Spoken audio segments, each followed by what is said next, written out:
Right. Who's up first? So what's it been like over the last 4 years conducting people under the age of 18? It's been an adventure.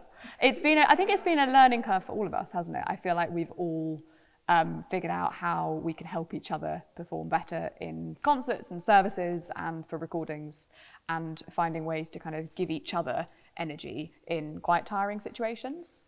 So I think, yeah, an adventure is probably the best way to describe it, but I've loved it. Oh, it's all right. You can go first and then... What made you decide to create this choir?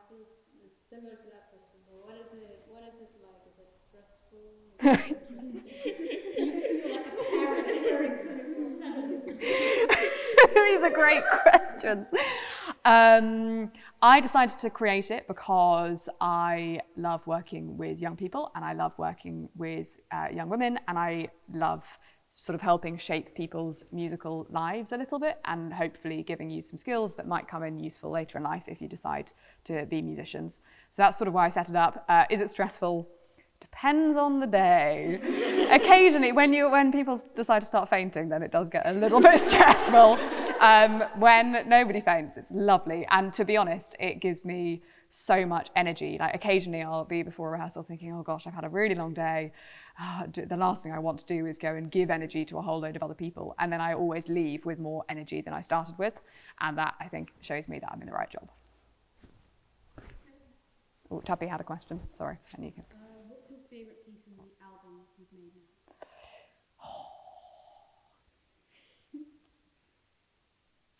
I think my favourite piece is probably Christina's piece, You Know Me, because I think the fact that it's written for you guys and we are the only people who've ever sung it, there's something really exciting about that. And I think I'll never forget that moment of bringing it into you for the first time, literally fresh out of the photocopier, and saying, let's give it a sing and see what happens. And then we got to that bit where it splits in two and everyone went and got really excited about it. And I think that kind of excitement of creating new music and being a part of creating new music is one of the reasons I love working with this choir, and so that's a favourite. Who's your favourite composer of all time, and what cheese and what pizza topping would you associate them with? What? Okay, hang on. Well, favourite composer of all time is hard. It does change depending on the day of the week and what I'm practicing and what I'm working on. The one I always come back to is Bach, because I feel like there's some Bach that fits every day, every mood, that gives you whatever you need at any point in time. What cheese is Bach is a really good question. I would say maybe a cheese string. But I'm just thinking of the hair and the cheese. And what pizza topping? Oh, golly, that's so hard. These are good questions. I think maybe a 4 cheese. No, I take that back. The one with the spinach and, yeah. Do you know the one I mean? I don't know what it's called. No. Any more? Spinach and ricotta, that's the one. Thank you. Any more? Sesame. What was the transition between doing choir and real life and doing on Zoom? Horrible. Do you guys remember the Even song that we did when...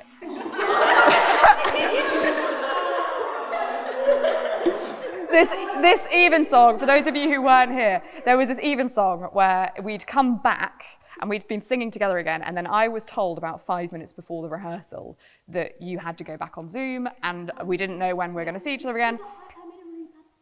You made a mistake, but that wasn't why I was crying. So I was standing there with like full-on sobbing in the Even song, and none of you knew why, and you were all looking at me like, is she okay? Does someone need to do something? So yeah, it was really hard, wasn't it? And I remember that Zoom rehearsal we did where we were singing the parry, and we all got really upset when it split into thirds and we couldn't hear the third, and it was tiring, but I think the fact that we managed to keep going and come out of it with kind of almost a stronger identity is a lovely thing. I feel like none of us take it for granted. I don't think we ever did, but I feel like we realise how important a part choir and music play in our lives. I got another question, but that question reminded me of the answer. How does it feel like bonding with all these people? Bonding in a special way when you're starting to cry because you don't want to see each other. Well, It's a special kind of love. No, I don't know. I think it's just like I said, how working with all of you and making music with all of you gives me energy. I hope I don't take too much of the energy away from you, but it does give me energy, and I guess I really care about you guys and being a part of your musical life and giving you that positive thing to look forward to each week. And so yeah, when it gets taken away suddenly because a pandemic comes along, it's sad and it's stressful. But I hope we came out of it stronger. Yeah. How is it different rehearsing with us and rehearsing with the chapel choir, and how do you approach them separately? What's the difference in your approach to the two choirs? They are very different. I think I notice it most when I put the two choirs together, in that I know that I can give you all quite a lot of individual attention when we're doing stuff with just the girls' choir, and I can't give you that same attention in joint things, which can make it a little bit exhausting because I'm trying to give everyone the same amount of attention, but it's double the number of people. I guess the chapel choir, they're doing a lot more new rep the whole time, so they will be learning a new piece basically every week, whereas we've developed a really lovely standard rep now that this whole CD is music that we know really well, isn't it? And so with us, it feels very easy and very familiar the whole time when we're singing Evensong. With the chapel choir, it can feel a little bit more on the edge in a lovely way because we're doing all this new music the whole time. So I guess that's the main difference. Maybe two more, yeah, Mariam and then Bella. One piece of advice for other people who are running choirs or other people who are in choir, just general advice for people in the music industry. I charge a lot for this. No.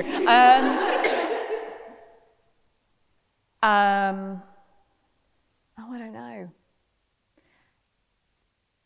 Listen to the people that you're working with, however old they are, because you can learn so much from them and they can help you figure out how to run it better and be better and be a better musician and a better person. I mean, I keep coming back to the idea that I feel like I've learned so much from you guys, and I hope that I might have taught you some things as well, but it's very much a two-way relationship, and in the same way, kind of encouraging you all to do a bit of composition, encouraging you to try conducting. It's just about kind of trying to make it a really supportive atmosphere where everyone feels comfortable to give anything a go.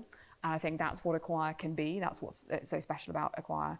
You never sacrifice the musical results, but it's just everyone can give it a go and try and experiment. That's what's fun. That was an awful answer, sorry. But Bella. When you were younger, did you think you wanted to do this career, or did you not know?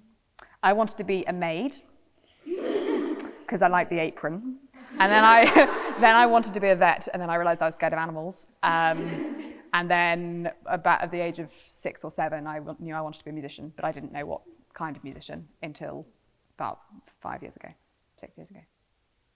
Great. Cool. Yay. Well done.